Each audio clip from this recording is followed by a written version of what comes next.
नमस्कार, DD news के सांकेतिक भाषा के इस विशेष बुलेटिन में आप सभी का स्वागत। मैं हूं मुकुल शर्मा, मेरे साथ मौजूद हैं मेरी सहयोगी मनीषा शर्मा। और आइए खबरों में आगे बढ़ेंगे, लेकिन उससे पहले नजर डालते हैं इस वक्त की सुर्खियों पर। जम्मू कश्मीर में विधानसभा चुनाव के दूसरे चरण के लिए मतदान जारी। दोपहर 3 बजे तक 46.12% से अधिक मतदान। उमर अब्दुल्ला सहित 239 प्रत्याशियों की किस्मत दांव पर। अब तीसरे चरण के लिए प्रचार तेज। भाजपा नेता शिवराज सिंह चौहान ने कठुआ में तो राहुल गांधी ने जम्मू में की चुनावी रैली।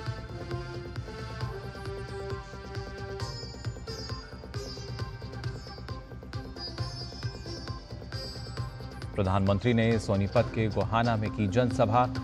दलितों पर अत्याचार को लेकर कांग्रेस पर बरसे, कहा पूर्व की हुड्डा सरकार ने दलितों पर किया अत्याचार। वहीं बसपा सुप्रीमो मायावती, कांग्रेस समेत अन्य पार्टियों का भी धुआंधार प्रचार जारी। पंडित दीनदयाल उपाध्याय की 108वीं जयंती पर कृतज्ञ राष्ट्र कर रहा है नमन।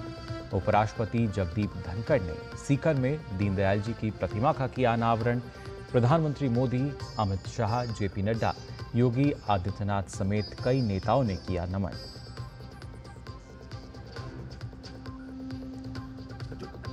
कर्नाटक में मुडा घोटाले में घिरे मुख्यमंत्री सिद्धरमैया के विरोध में तेज हुआ प्रदर्शन। बेंगलुरु में भाजपा नेताओं ने सीएम आवास का किया घेराव। मुख्यमंत्री से मांगा इस्तीफा। पुलिस ने प्रदर्शनकारियों को लिया हिरासत में।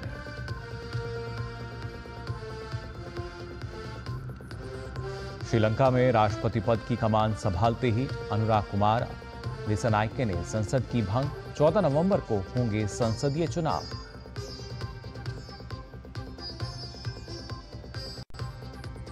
और संयुक्त राष्ट्र सुरक्षा परिषद करेगी लेबनान पर आपातकालीन बैठक। विश्व नेताओं ने शांति की अपील के साथ इजराइल और हिजबुल्लाह के बीच जारी संघर्ष पर जताई चिंता। और आइए अब खबरें देखते हैं विस्तार से। सबसे पहले बात करते हैं जम्मू कश्मीर की, जहां विधानसभा चुनाव के दूसरे चरण का मतदान जारी है। इस चरण में 6 जिलों की 26 विधानसभा सीटों पर वोटिंग हो रही है, जिनमें 3 जिले जम्मू डिवीजन में हैं और 3 जिले घाटी के शामिल हैं। प्रमुख उम्मीदवारों की बात करें तो इसमें पूर्व मुख्यमंत्री उमर अब्दुल्ला, जेकेपीसीसी अध्यक्ष तारिक हामिद कर्रा और बीजेपी जम्मू कश्मीर प्रमुख रविंद्र रैना की किस्मत दांव पर लगी हुई है। चुनाव आयोग ने आज जम्मू कश्मीर के दूसरे चरण के चुनाव के दौरान हो रहे मतदान का निरीक्षण किया और संबंधित पक्षों के साथ बैठकर मतदान का जायजा लिया। आयोग द्वारा जम्मू कश्मीर के दूसरे चरण के समस्त इलाकों का निरीक्षण वीडियो कॉन्फ्रेंसिंग के जरिए किया गया। इस अवसर पर जम्मू कश्मीर में हो रहे मतदान पर बोलते हुए मुख्य चुनाव आयुक्त राजीव कुमार ने कहा कि ये जमहूरियत की जीत है और लोगों का भरोसा है जो मतदान के रूप में हमें दिखाई दे रहा है। क्या वोटिंग के सीन है, तो जैसे कहते हैं कि जमहूरियत का जश्न है और ये जम्मू कश्मीर है। ये वादियाँ भी हैं, वो इलाके भी हैं जहाँ पहले कभी वोटिंग नहीं हुआ करती थी, डिफरेंट किस्म की कॉल आया करती थी। और ऊंचे ऊंचे दरख्त भी हैं, पहाड़ियाँ भी हैं, चिनार भी हैं।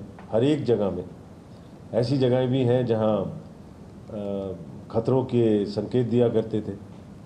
और आप देखेंगे अभी कि उन सब जगहों में किस तरीके से एंथुजियास्टिकली लोगों की वोटिंग हो रही है। ये नज़ारे हैं उस चीज़ के कि जो आंखों में चमक थी, जो हमने पहले भी कहा था जब अनाउंस कर रहे थे। ये आवाम की नज़र में आंखों में जो चमक थी, जो हमें 24 के इलेक्शन में दिखाई दी थी, उसी की फाउंडेशन है, उसी की आगे बढ़ा रहे हैं लोग उसको और अपनी तकदीरें बयां खुद कर रहे हैं। आप देख रहे हैं लग जगह जगह।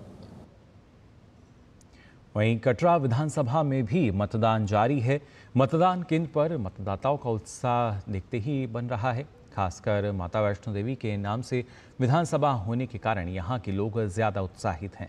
इसके अलावा परिक्रमा मार्ग और 6 लेन सड़क ने श्रद्धालुओं को कटरा की तरफ आकर्षित किया है।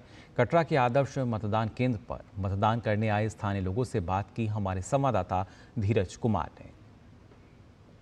माता वैष्णो देवी विधानसभा क्षेत्र में मतदान जारी है और मतदाताओं के साथ यहाँ श्रद्धालुओं की भी जो बड़ी तादाद माता की कृपा पाने के लिए मंदिर तक पहुंच रही है। अभी हमारे साथ स्थानीय मतदाता हैं जिन्होंने मतदान किया है, तो थोड़ा सा हम जानने की कोशिश करते हैं कि किस आधार पर यहाँ वोटिंग हो रही है। इस बार का चुनाव डेवलपमेंट को लेकर चल रहा है। जिस तरह 2014 के बाद पहली बार जम्मू कश्मीर में विधानसभा के चुनाव हो रहे हैं, तो उसके चलते हुए सब वोटरों में उत्साह है। और जिस तरह से 2014 में पूरे देश भर में भाजपा ने जिस तरह से काम किया है, तो लोगों को उम्मीद है कि इस बार जम्मू कश्मीर में भी बदलाव आए, भाजपा की सरकार बने। 370 टूटने के बाद देखो आपने हजारों यात्री, लाखों, मेरी 1 करोड़ यात्रा रद्द कर रही है। यात्री बड़ी श्रद्धा से आ रहा है, उग्रवाद बिल्कुल खत्म हो गया है। ये सब 370 टूटने का कारण है। ये प्रधानमंत्री मोदी जी को श्रेय जाता है, जिन्होंने इतने 70 साल की पुरानी जो डिमांड थी 370 तोड़कर हम जम्मू कश्मीर में 35A को तोड़कर जो बुलाएंगे, उससे यात्रा बहुत बड़ी है और यात्रा में बहुत उत्साह है। आप देख रहे हो मतदान केंद्र पर कितनी लंबी भीड़ हुई है। सब लोग विकास की ओर वोट दे रहे हैं और भारतीय जनता पार्टी को वोट कर रहे हैं। 10 वर्ष के बाद हमें ये मौका फिर से मिला है मतदान करने का। एक नए जम्मू कश्मीर में, एक नए सूरज के किरण के अंदर हमको मतदान करने का आज मौका मिल रहा है। आपके माध्यम से सभी लोगों को कहूँगा कि अब जम्मू कश्मीर में एक नई उम्मीद आएगी, नई सरकार आएगी, डबल इंजन की सरकार भी आएगी, ये पूर्ण बहुमत से आएगी, इसमें कोई शक नहीं। जैसा आप देख रहे हैं पिछले 10 साल में जो सुशासन कार्य जम्मू कश्मीर में हुए हैं, ऐतिहासिक सुशासन कार्य, एक तरफ हम 70 साल को रखेंगे, एक तरफ हम 10 साल को रखेंगे, और ऐतिहासिक कार्य जैसे सुशासन के यहाँ पे हुए हैं। आप देखिए जम्मू कश्मीर में कभी किसी ने सोचा था IIT, IIM, AIIMS Jammu Kashmir में आएगा? ये नरेंद्र मोदी जी की सरकार 2014 में जो बनी है, सब उसी की देन है।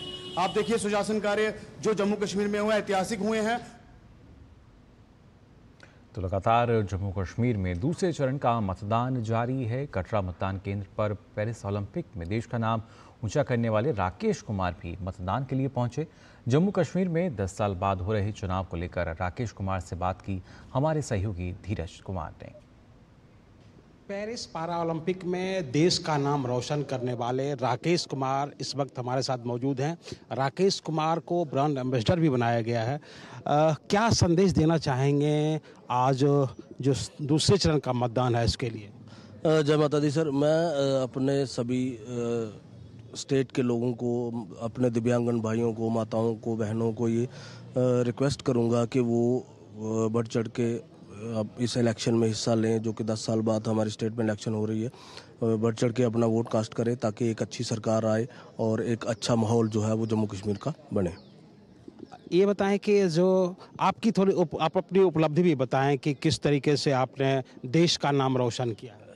सर, मैं 2017 जून में Shri Mata Vaishno Devi shrine board archery academy में आर्चरी स्टार्ट किया था और टोक्यो पैरालंपिक जो हुई थी उसमें मैं पार्टिसिपेट किया था, 6th प्लेस पे रहा था। लेकिन इस बार पेरिस पैरालंपिक में मैंने ब्रॉन्ज मेडल जीता और क्योंकि मैं समझता हूँ कि हर खिलाड़ी का ये सपना होता है कि वो ओलंपिक या पैरालंपिक में मेडल जीते, और मुझे खुशी इस बात की है कि Shri Mata Vaishno Devi shrine board archery academy से निकल के और मैं पेरिस पैरालंपिक में मेडल जीत पाया। 10 साल के बाद यहाँ विधानसभा के चुनाव हो रहे हैं और चुनाव आयोग की तरफ से एक तरीके से आपको ब्रांड एम्बेसडर बनाया गया है, तो कैसा हो रहा है इस बार का चुनाव? क्योंकि ऐसा दिख रहा है कि इस बार मतदाताओं ने ज़्यादा भागीदारी दिखाई। जी, ये मैं ज़रूर आपसे कहना चाहूँगा कि जब से हम सुनते आए हैं, कभी JNK में कभी 40% वोटिंग होती थी, कभी 50%, तो इस बार जो पहले चरण का मतदान हुआ था वो भी मैंने सुना है कि वो 73 से 75% हुआ है। और मुझे लगता है कि आज का जो दूसरे चरण का मतदान है, मुझे लगता है ये 80 से 85 के बीच में मतदान जाएगा, क्योंकि लोग चाहते हैं कि एक अच्छी सरकार हमारे स्टेट में आए। आपके नज़रिए से ही मैं जानने की कोशिश करूँगा कि कैसी सरकार चाहिए जम्मू कश्मीर को? देखिए सर, सरकार ऐसी चाहिए जो बेधड़क फैसले ले और लोगों के भले के बारे में सोचे, बस वैसी सरकार चाहिए। जैसी सेंटर में हमारी सरकार है, मोदी जी का आज तक जो भी फैसला रहा है वो एकदम बढ़िया रहा है, बस वैसी ही सरकार हम अपने जम्मू कश्मीर स्टेट में भी चाहते हैं। तो ये थे हमारे साथ राकेश कुमार, जिन्होंने बताया कि इस बार के जो मतदान है इसमें भी जो पिछला बार का जो रिकॉर्ड है वो ज़रूर टूटेगा। जिस तरीके से सुबह सुबह से ही जो मतदान केंद्रों पर जो लोगों की भागीदारी दिख रही है। कैमरामैन राधे कृष्णा के साथ धीरज कुमार, DD न्यूज़, कटरा। तो मतदान के लिए लगातार लोगों की भागीदारी नजर आ रही है। जम्मू कश्मीर में जो दूसरे चरण का मतदान हो रहा है इसमें, और वहीं पहली बार वोट डाल रहे मतदाता भी बेहद उत्साहित हैं। साथ ही आने वाली सरकार से उन्हें काफ़ी उम्मीदें भी हैं। डीडी न्यूज़ की टीम ने मतदान स्थल पर फर्स्ट टाइम वोटर से भी बातचीत की। जमहूरियत के जश्न में किस तरह से पूरा जम्मू कश्मीर इस समय उत्साह के साथ मतदान कर रहा है, और जब बात हो उन कश्मीरी 14,700 प्रवासियों की जो इस वक्त जम्मू में वोट डाल रहा है। मेरा फर्स्ट टाइम वोट है यहाँ पे। मैं स्पेशली दिल्ली से आई हूँ यहाँ पे वोट मतलब ऑप्ट करने के लिए, और इतने टाइम बाद वोट हो रहा है यहाँ पे, मतलब इलेक्शंस हो रहे हैं। तो मैं चाहती हूँ एक अच्छी सरकार आए जिनमें जो हमारे स्पेशली हम कश्मीरी माइग्रेंट्स हैं तो उनके वेलफेयर के लिए कुछ अच्छा करे। आज मैंने वोट दिया, 370 एक डोसला था, हट गया। एक मुखड़ा बना हुआ था, हट गया।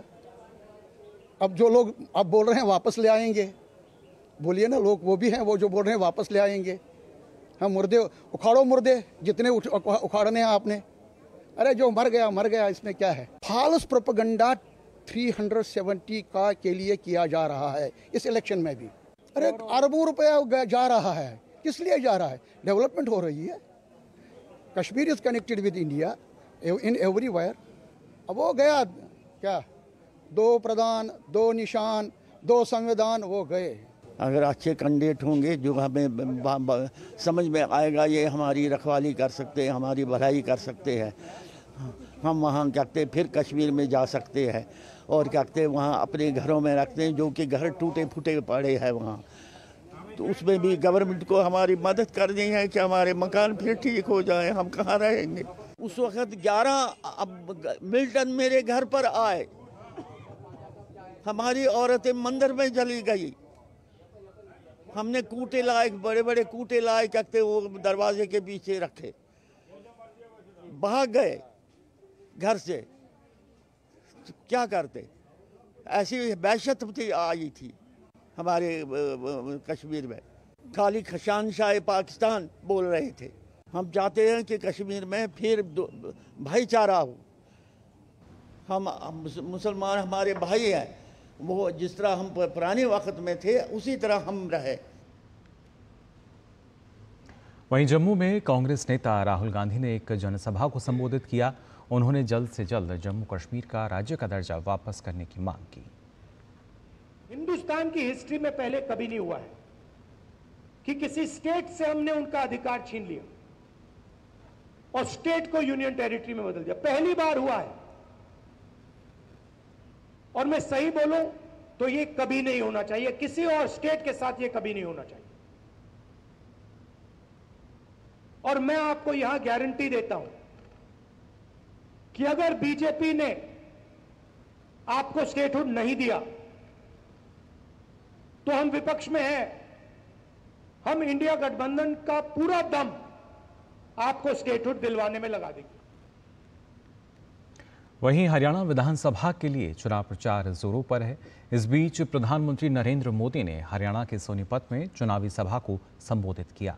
प्रधानमंत्री मोदी ने हरियाणा सरकार की उपलब्धियां गिनाते हुए कहा कि आज अगर बात की जाए हरियाणा की, तो यहाँ खेती और उद्योग दोनों मामलों में देश के टॉप राज्यों में अपनी जगह बना रहा है।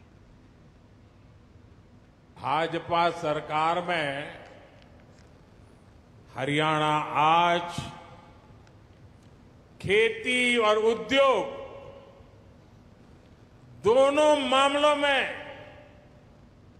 देश के टॉप राज्यों में अपनी जगह बना रहा है।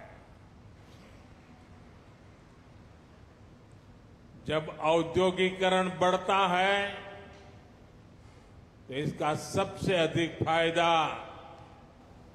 गरीब को, किसान को और दलित को होता है। पीएम मोदी ने खेलों में हरियाणा को भारत की मेडल फैक्ट्री बताया। उन्होंने कहा कि ओलंपिक और पैरालंपिक में भारत के ऐतिहासिक प्रदर्शन में हरियाणा के खिलाड़ियों की बहुत बड़ी भूमिका रही है। साथियों, हरियाणा भारत की मेडल फैक्ट्री भी है। हाल में ओलंपिक्स और पैरालंपिक्स में भारत के शानदार प्रदर्शन में हरियाणा के खिलाड़ियों की बड़ी भूमिका रही है। अब भारत में हम 2036 में 2038 में ओलंपिक कराने के लिए प्रयास कर रहे हैं। इसका फायदा हरियाणा के नौजवानों को होगा।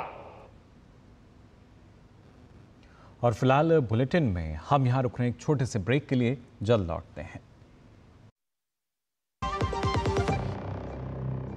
अब आया असली स्वाद। अब आया स्वाद। जब स्वाद के पड़े हो लाले तो MDH का चंकी चाट मसाला डालें। MDH का चंकी चाट मसाला। MDH। बेटियां घर की रौनक हैं। बेटियां घर संवारती हैं। बेटियां पीढ़ियां सजाती हैं। बेटियां घर की बुनियाद कहलाती हैं। बेटियों को सलाम करता है मोंगिया स्टील, स्टील का बादशाह। तो ब्रेक के बाद आप सभी का एक बार फिर स्वागत डीडी न्यूज़ के सांकेतिक भाषा के इस विशेष बुलेटिन में। अब आइए खबरों में आगे बढ़ते हैं। 17 सितंबर से 2 अक्टूबर तक देश भर में स्वच्छता ही सेवा पखवाड़ा मनाया जा रहा है। इसके तहत अलग अलग जगह सरकारी और गैर सरकारी संस्थाओं द्वारा स्वच्छता कार्यक्रमों का आयोजन किया जा रहा है। इसी कड़ी में अल्पसंख्यक कार्य मंत्रालय परिसर में भी सफाई अभियान चलाया गया। इसमें केंद्रीय अल्पसंख्यक कार्य मंत्री किरेन रिजिजू और राज्य मंत्री जॉर्ज कुरियन के अलावा मंत्रालय के सचिव और अन्य कर्मचारियों ने भाग लिया। इस मौके पर केंद्रीय मंत्री किरेन रिजिजू ने कहा कि सिर्फ घर ही नहीं बल्कि ऑफिस, बाहर और अपने आसपास स्वच्छता सुनिश्चित करनी चाहिए और स्वच्छता अभियान लगातार चलते रहना चाहिए। केंद्रीय मंत्री ने एक पेड़ मां के नाम अभियान के तहत परिसर में पौधारोपण भी किया। झारखंड हाईकोर्ट के नवनियुक्त मुख्य न्यायाधीश MS रामचंद्र राव ने आज अपने पद की शपथ ली। राज्यपाल संतोष कुमार गंगवार ने आज राजभवन में आयोजित समारोह में न्यायमूर्ति MS रामचंद्र राव को झारखंड उच्च न्यायालय के मुख्य न्यायाधीश के पद की शपथ दिलाई। जस्टिस राव झारखंड हाईकोर्ट के 16वें चीफ जस्टिस हैं। इस अवसर पर मुख्यमंत्री हेमंत सोरेन, झारखंड विधानसभा के अध्यक्ष रविंद्रनाथ महतो, सांसद महुआ मांझी, राज्य सरकार के वरिष्ठ प्रशासनिक और पुलिस अधिकारी मौजूद थे। जस्टिस राव ऐसे परिवार से आते हैं जिसके पास कानून एवं न्याय की प्रैक्टिस की समृद्ध विरासत है। दरअसल सुप्रीम कोर्ट के कॉलेजियम के सिफारिश पर केंद्र सरकार ने हिमाचल प्रदेश हाईकोर्ट के मुख्य न्यायाधीश MS रामचंद्र राव को स्थानांतरित करते हुए झारखंड हाईकोर्ट का मुख्य न्यायाधीश बनाया है। दिल्ली हाईकोर्ट ने सदर बाजार स्थित शाही ईदगाह पार्क में झांसी की रानी की प्रतिमा स्थापित करने पर रोक लगाने के अनुरोध वाली याचिका को खारिज कर दिया। क्या है ये पूरा मामला, बता रहे हैं संवाददाता गिरीश निशाना। दिल्ली के सदर बाजार के शाही ईदगाह पार्क में झांसी की रानी की मूर्ति लगाने की इजाज़त देने वाले दिल्ली हाई कोर्ट के सिंगल जज के फैसले को चुनौती देने वाली याचिका को दिल्ली हाई कोर्ट की डबल बेंच ने खारिज किया। दिल्ली हाई कोर्ट ने शाही ईदगाह मैनेजमेंट कमेटी को याचिका दाखिल करने पर फटकार लगाई। दिल्ली हाई कोर्ट ने कहा कि आप मामले को धार्मिक रंग देने की कोशिश कर रहे हैं। कोर्ट ने कहा कि हम महिला सशक्तिकरण की बात करते हैं और आप एक महिला सेनानी की मूर्ति लगाने पर आपत्ति जता रहे हैं। दिल्ली हाई कोर्ट ने कहा कि वह नेशनल हीरो हैं और उसको धार्मिक रूप नहीं देना चाहिए। सभी धार्मिक सीमाओं के परे वह एक नेशनल हीरो हैं, आप इसको धार्मिक रंग देने की कोशिश ना करें। दिल्ली हाई कोर्ट ने कहा कि आप लोग कोर्ट के जरिए कम्युनल पॉलिटिक्स करने की कोशिश कर रहे हैं। दिल्ली हाई कोर्ट ने कहा कि कोर्ट के बाहर कम्युनल पॉलिटिक्स करिए, इसका इस्तेमाल कोर्ट के जरिए नहीं होना चाहिए। याचिका के जरिए मामले को धार्मिक रंग देने की कोशिश की जा रही है। याचिकाकर्ता ने कहा कि वह बिना किसी शर्त के माफ़ी मांगते हुए अपनी याचिका को वापस ले रहे हैं। दिल्ली हाई कोर्ट ने शाही ईदगाह मैनेजमेंट कमेटी को गुरुवार तक माफ़ीनामा दाखिल करने का निर्देश दिया है। कैमरामैन सौरभ शुक्ला के साथ गिरीश निशाना, डीडी न्यूज, दिल्ली। दिल्ली के बीजेपी मुख्यालय पर महान विचारक पंडित दीनदयाल उपाध्याय की जयंती के मौके पर एक मेडिकल हेल्थ चेकअप कैंप लगाया गया, जिसमें नामचीन चिकित्सकों ने बीजेपी के कार्यकर्ताओं और कर्मचारियों का स्वास्थ्य परीक्षण किया। इस मौके पर हमारे संवाददाता राजेश राज ने हेल्थ कैंप का जायजा लिया। एकात्म मानववाद के प्रणेता पंडित दीनदयाल उपाध्याय अपने विचारों के लिए जाने जाते हैं और शायद यही वजह है कि भारतीय जनता पार्टी हर साल उनकी जयंती और पुण्यतिथि के मौके पर मेडिकल कैंप लगवाती है, जिसमें लोगों के स्वास्थ्य से संबंधित जो जांच है उसको करवाने का काम किया जाता है। अभी हम पंडित दीनदयाल उपाध्याय मार्ग पर, जो भारतीय जनता पार्टी का मुख्यालय है, वहाँ पर मौजूद हैं और यहाँ पर आप देख सकते हैं कि ये मेडिकल कैंप लगाया गया है, जहाँ पर कि शहर के, दिल्ली के जो नामचीन चिकित्सक हैं वो बखूबी यहाँ पर लोगों की जांच पड़ताल कर रहे हैं। यहाँ पर कैल्शियम का टेस्ट किया जा रहा है और ये देखिए ब्लड सैंपल जो है वो कलेक्ट किए जा रहे हैं। इस तरीके से आप देख सकते हैं कि ब्लड सैंपल को कैसे कलेक्ट किया जा रहा है। हमारे कैमरामैन मोंटी आपको दिखाएंगे और हम डॉक्टरों से भी बात करेंगे कि आखिर इसके क्या फ़ायदे हैं आम लोगों को। आपने यहाँ पर कैंप लगाया है। हेल्थ कैंप में कुछ रूटीन इन्वेस्टिगेशंस कर रहे हैं सब लोगों के लिए। फ्री हेल्थ कैंप है जिसमें हम blood taste like CBC, LFT, KFT जो रूटीन में आपके लिवर के लिए, किडनी के लिए और अनीमिया या ऐसी कोई बीमारी है वो आपको जांच हो सकती है। बोन डेंसिटी स्कैन है जिससे पता चलता है कि बोन में अगर ऑस्टियोपोरोसिस या कैल्शियम की कुछ कमी हो रही है तो वो उसको असेस करता है। सीनियर सिटीजन लोग हैं जिनके लिए हम लोग प्रोस्टेट के लिए टोटल PSA और 3 महीने का जो शुगर एवरेज होता है HbA1c का कैंप लगाया है, जिसमें हम लोग सुबह 8 बजे से पूरी मेरी टीम आई हुई है। यहाँ पे हम लोग कार्य कर रहे हैं। यहाँ पे पंडित दीनदयाल उपाध्याय जी के जयंती के मौके पर जो इस तरीके के आयोजन किए गए हैं, इस आयोजन से कहीं ना कहीं एक बड़ा फायदा आम लोगों को भी मिल रहा है। कैमरामैन मोंटी के साथ बीजेपी दफ्तर दिल्ली से मैं राजेश राज, DD न्यूज़ के लिए। पंडित दीनदयाल उपाध्याय की 108वीं जयंती पर कृतज्ञ राष्ट्र आज उन्हें नमन कर रहा है। राष्ट्र निर्माण और समाज सेवा को अपने जीवन का लक्ष्य मानने वाले पंडित दीनदयाल उपाध्याय का पूरा जीवन सादगी, ईमानदारी और प्रेरणा की मिसाल है। पंडित दीनदयाल उपाध्याय मात्र एक राजनेता नहीं थे, वे उच्च कोटि के चिंतक, विचारक और लेखक भी थे। उन्होंने शक्तिशाली और संतुलित रूप में विकसित राष्ट्र की कल्पना की थी। प्रधानमंत्री नरेंद्र मोदी ने पंडित दीनदयाल उपाध्याय की जयंती पर उन्हें नमन किया। पीएम मोदी ने सोशल मीडिया प्लेटफॉर्म X पर लिखा कि महान राष्ट्रवादी विचारक पंडित दीनदयाल उपाध्याय जी को उनकी जयंती पर कोटि कोटि नमन। अंत्योदय की उनकी अवधारणा विकसित भारत के संकल्प की सिद्धि में अमूल्य भूमिका निभाने वाली है। देश के लिए उनका समर्पण और सेवा भाव अविस्मरणीय रहेगा।